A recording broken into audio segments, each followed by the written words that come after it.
Kung papipiliin ka sa dalawa, sino nga ba sa kanila?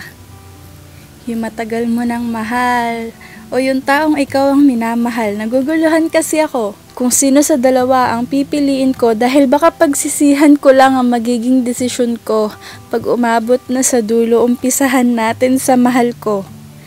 Matagal na akong naghihintay na mahalin niya rin ako. Daig ko na nga ang multo sa bawat pagpaparamdam ko, sa bawat pagpapapansin ko. Alam kong wala namang patutunguhan to. Kung pipiliin ko ang mahal ko, hindi ba masasaktan lang ako?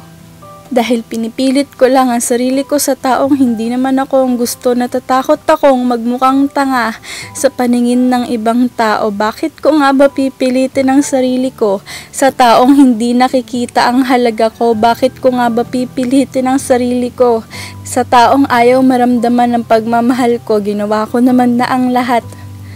Pero hindi talaga ako ang gusto niya kahit saang posisyon mo itapat, kahit anong pagpaparamdam at pagpapapansin ang gawin mo kung hindi ka naman talaga gusto.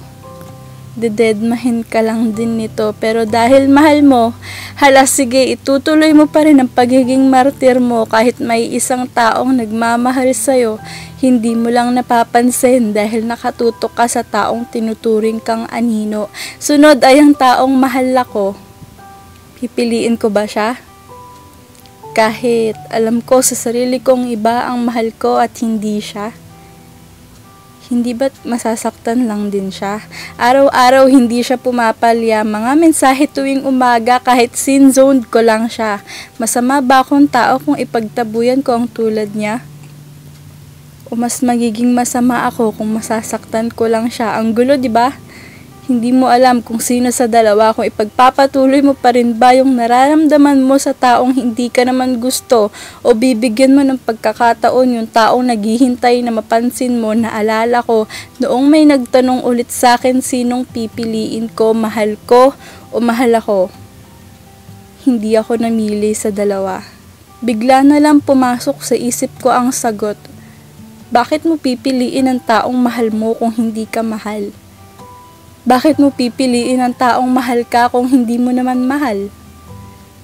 Bakit hindi na lang natin hintayin yung taong mahal natin at mahal tayo? Mababaliw ka lang sa kakahintay sa taong mahal mo na mahalin ka kahit alam mong imposible naman talaga, makakasakit ka lang din ng damdamin ng iba.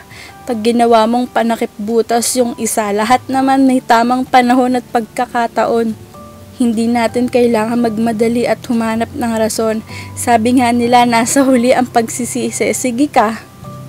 Pag ikaw napunta sa maling tao, panigurado, iiyak ka.